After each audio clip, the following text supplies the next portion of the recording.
미국의 하버드 대학교 종교학자 하비 콕스가 21세기는 영성의 세기라 하고 진단을 했습니다. 콕스의 진단대로 지금 한국 기독교의 영성에 대한 관심이 매우 고조되어 있습니다. 모든 목회자들의 관심이 사실 영성입니다. 영성 집회, 영성 부흥회, 영성 세미나, 영성 강좌, 영성 훈련.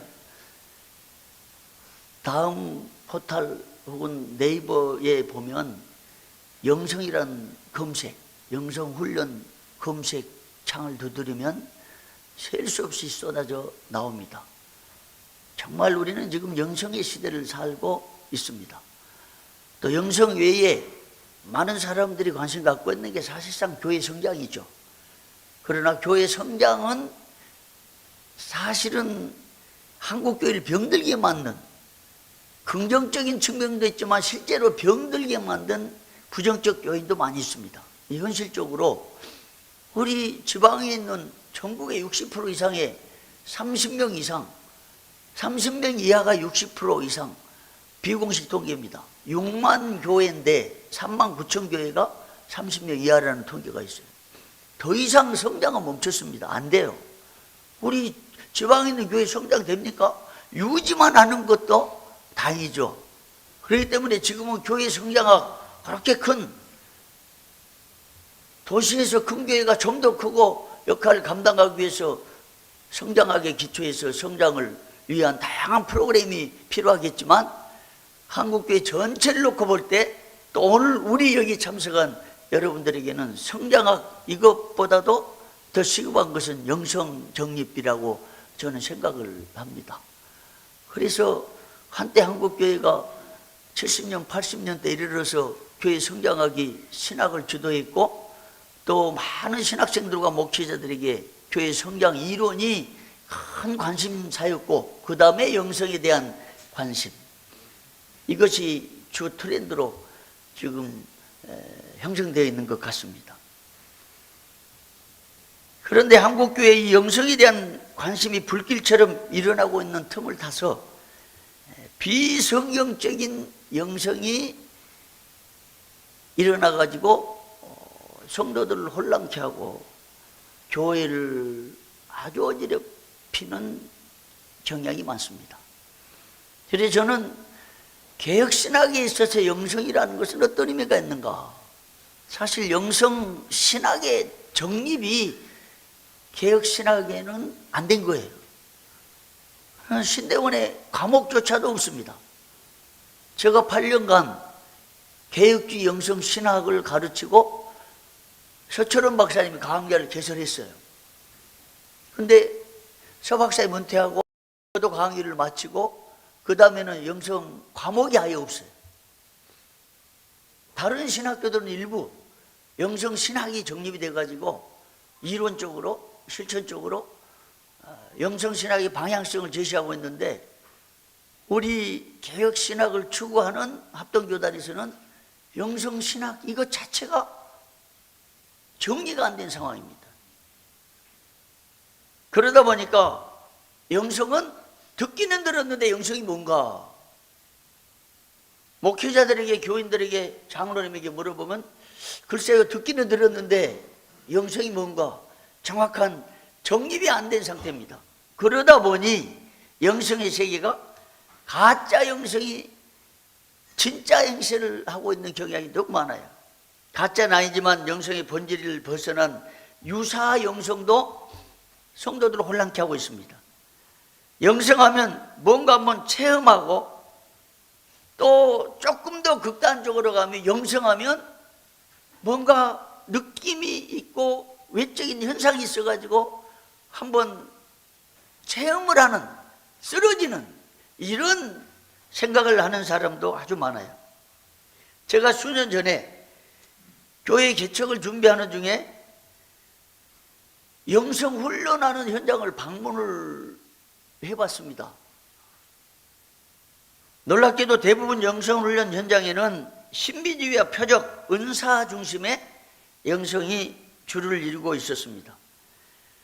그래서 이미 저는 신대원에서 영성신학, 이 개혁주의 영성신학이라는 과목을 8년 동안 가르치면서 성경을 벗어난 영성을 누구보다도 강하게 비판을 해왔습니다. 우리 영성의 거장들은 어떤 영성을 추구했을까? 그 사람들에게 있어서 과거 칼빈 이후에 조나단 에드워즈, 존 오웬 이런 분들은 어떤 영성을 추구했을까 하면서 연구하다가 내린 결론입니다. 이분들은 철저히 개혁신학에 충실한 사람들이었고 그 개혁신학을 삶에 적용하는 열매가 나타났는데 이것이 영성이다. 이따가 결론적으로 얘기하겠지만 그래서 영성은 삶이다. 이걸 발견하게 됐어요. 그래서 영성신학의 교재로 영성의 거장을 만나다는 600쪽짜리 책을 썼는데 거기에 각 8명의 신학자들의 신학을 소개하고 그 신학을 그들의 목회와 사역 현장에 어떻게 적용했는지를 썼습니다. 영성의 근원이 뭐냐? 영성의 원동력이 뭐냐? 이런 전개를 한 적이 있습니다. 그렇기 때문에 성경을 벗어난 영성, 성경을 떠난 이런 영성에 대해서 상당한 비판을 해왔었습니다. 그런 입장이 있었기 때문에 영성훈련 현장을 가보니까 너무 많은 사람들이 몰려와서 그 영성을 추구하면서 뭔가를 체험하기를 원하는데 이건 성경에서 벗어난 영성이라는 결론을 내리게 됐어요. 심지어는 오늘 우리 합동교단에서조차도 교회 성장에 도움이 된다는 프로그램이면 캐톨릭에서 추구한 영성훈련 프로그램 그대로 도입합니다. 참 말로도 할 수 없어요. 분명히 이건 잘못된 영성인데 사실은 어떤 표적과 캐톨릭의 신비적 영성과 어떤 행위에 근거해서 영성을 추구하지 않아도 정말 하나님 주권, 하나님의 영광, 이 개혁신학의 주제대로 영성을 펼쳐나가면 더 강력한 힘이 있고 거기 성령의 역사가 있고 교회가 그렇게 해서 성장한 역사적 사례도 많아요. 조나단 에드워즈는 철저한 칼빈 신학을 이어받아가지고 설교를 본문을 써서 그대로 읽었어요. 그럼에도 불구하고 강력한 성령의 역사가 일어나서 칼빈 이후에 가장 강력한 성령의 역사 18세기 조지 휘트필드 영국에서 일어났고 그 다음에 조나단 에드워드가 미국에서 부흥운동을 일으켰어요. 그러니까 우리가 신학에 분명하지 못하고 이 개혁주의의 가장 큰 특징인 생명의 신학, 삶의 신학을 바르게 전개하지 못한 가운데서 뭔가 신비적인 영성을 추구하는 바람에 우리 교단도 사실 신학적으로 혼탁해지고 개혁신학에 벗어난 경향이 너무 많다는 것입니다. 개혁주의 입장에서 본 영성훈련 현장들은 이미 수위를 넘어서 위험한 상황에 이르고 있다는 것을 알게 됐습니다. 수많은 사람들이 몰려오는데 진정 성경에서 말하는 참된 영성, 더욱이 개혁신학에서 추구한 이 바른 성경적 영성에서 벗어난 현장을 보았습니다. 영성훈련 현장을 가볼 때마다 수많은 사람들이 그 강의하다가 그 임파테이션이라는 이름으로 막 안수하고 강하게 밀면 쓰러지고 하는 현장들이 있는데 나도 한번 쓰러져 보고 싶은데 안 쓰러져요. 이상하게.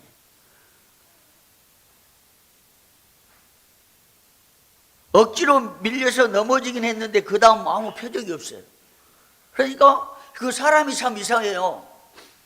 그게 잘못됐다는 것을 좀 비평하고 평가하기 위해서 갔다가 막 사람들이 쓰러지고 막 임파테이션을 받아야 된다고 그러니까 나도 한번 받아보고 싶은 마음이 솔깃이 생겨가지고 밤에 혼자 밤새도록 기도하는데 이거 하나님이 직접 나한테 임하지 않나?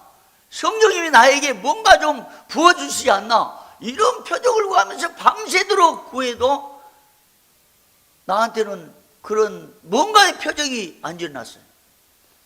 그럼에도 불구하고 하나님의 강력한 주권에 의해서 사도 바울처럼 직접 나타나셔가지고 말씀하신 경우나 정말 성령의 역사로 사람이 변화되고 기도원에서 소나무 뿌리를 뽑다가 성령의 큰 체험을 한 경우는 있다고 봐요.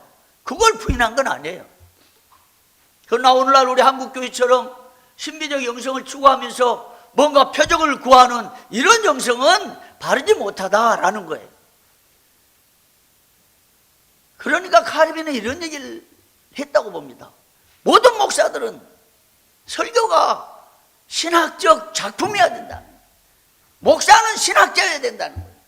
끊임없이 연구하고 신학에 바르게 서 있으면 거기에 진정한 부흥이 일어나고, 부흥이라는 것이 수가 아니에요. 본질은 우리는 이게 잘못되어 있는 겁니다.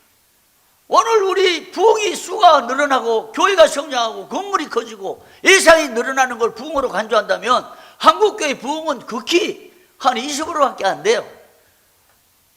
이 농어촌 미자리 교회 60%가 되는 70%에 미치는 이 작은 교회들이 어떻게 수가 일어나냐고요.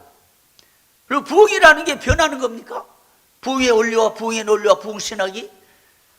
부흥은 성령님이 우리 가운데 역사하셔서 일하게 하시고 하나님이 직접 성령을 통해서 일하시는 그 자체가 부흥이에요. 그런 관점에서 말하면 진정으로 오늘 우리에게도 부흥이 필요한 것이고, 비록 교인이 작아도 설교 한 편을 해도 단 몇 명의 연로하신 노인 어르신들을 앉혀놓고 설교한다 해도 그 설교를 통해서 자신이 영적으로 도전을 받고 감동이 되고 그 교회가 영광스러운 하나님의 임재가 드러나고 그 사람들이 감동을 받고, 이게 진정한 설교고 부흥이고 이게 은혜가 아니겠습니까? 이 부흥만이 잘못되고 신학이 분명해야 된다는 거예요. 어떤 목사님이 개척해놓고 교인들이 안 나오니까 꼭 표현이 그래요. 성질나서 못해 먹겠다고. 새벽기도 때려치고 몇 년 있다가 교회 문 닫고 갈 데 없나? 이거 교회관이 잘못됐다는 거죠. 교회는 한번 따라합시다. 교회는 생명이다. 다시요. 교회는 사람이다. 내가 교회입니다. 내가. 우리가 교회입니다. 나는 이 신학교에서 이걸 가르쳐야 한다고 봐요. 목이 터져라고 가르치고 신학생들이 그 교회 현장에서 나는 일생 동안 단 한 명을 놓고 설교해도 하나님이 나를 교회로 세우시고 나와 부부를 교회로 세우셨으니 평생 동안 바른 복음 전하고 바른 설교하고 성령의 역사를 추구하며 살며 가도 여한이 없겠다는 이것을 우리 신학교에서 가르쳐야 된다고 나는 믿고 있습니다. 내가 신학교를 졸업하고 나니까 교회론이 잘못됐어요. 모든 사람이, 모든 신학생들이 큰 교회, 많은 교회, 좋은 교회. 요새는 완전히 바뀌었대요. 부목사들이 전화해가지고 목사님 사례비가 얼마입니까? 아주 자연스러운, 이게 그냥 문화래요. 문화.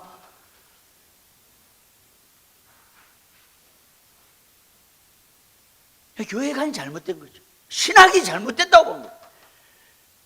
나는 지금도 우리 한국교회가 살려면 신학교가 바뀌어야 된다고 믿고 있어요. 신학교 교실을 목회 현장으로 다 가야 된다고 믿고 있습니다. 이상한 교리를 만들어 놓고 이정직이라는 이상을 만들어 놓고 강의만 하고 있으니 이 신학을 머리로 전하고 이론으로 전하고 학문으로 전하고 생명이 없으니까 아이들이 거기서 신학을 듣고 울고 회개하고 일평생 복음을 위해 살겠다고 결단하지 못하고 목회라는 직위, 목사라는 직을 이용해서 성공, 이것을 추구하면서 우리 신학교 졸업한 거 아닙니까? 솔직히 나도 그랬습니다. 50살에야 그 인본주의적이고 세속주의적인 잘못된 신학과 잘못된 영상을 그대로 깨달았어요. 알고 보니까 지난 세월이 너무나 원통하고 분한 거야. 신학을 잘못 배우고 교회론을 잘못 배워가지고 교회를 빙자해서 성공하고 교회를 딛고 십자가를 딛고 내 명예와 안일과, 여러분 교회가 서울에서 100명 이상만 되면 원하는 대로 다 할 수가 있어요. 300명만 되면 대통령과도 안 바꾼다는 말도 있어요. 너무너무 좋죠, 목회가. 물론 내면에 긍정도 있고 아픔도 있고 답답함도 있고 나름대로 고충이 있겠지만, 이 목회, 성경에서 말하는 예수님의 정신으로 윌리엄 캐리는 7년 만에 한 명 세례해줬습니다. 여러분 위로 받으시길 바랍니다. 왜 우리 교회는 수가 안 늘어나고 나는 왜 지금도 교회가 성장을 안 되냐? 여러분 윌리엄 캐리가 7년 만에 한 명이면 우리는 70년 만에 한 명 줄까 말까 하는 게 아닙니까? 평생 한 명 세례해줘도 낙심하지 말기를 바랍니다.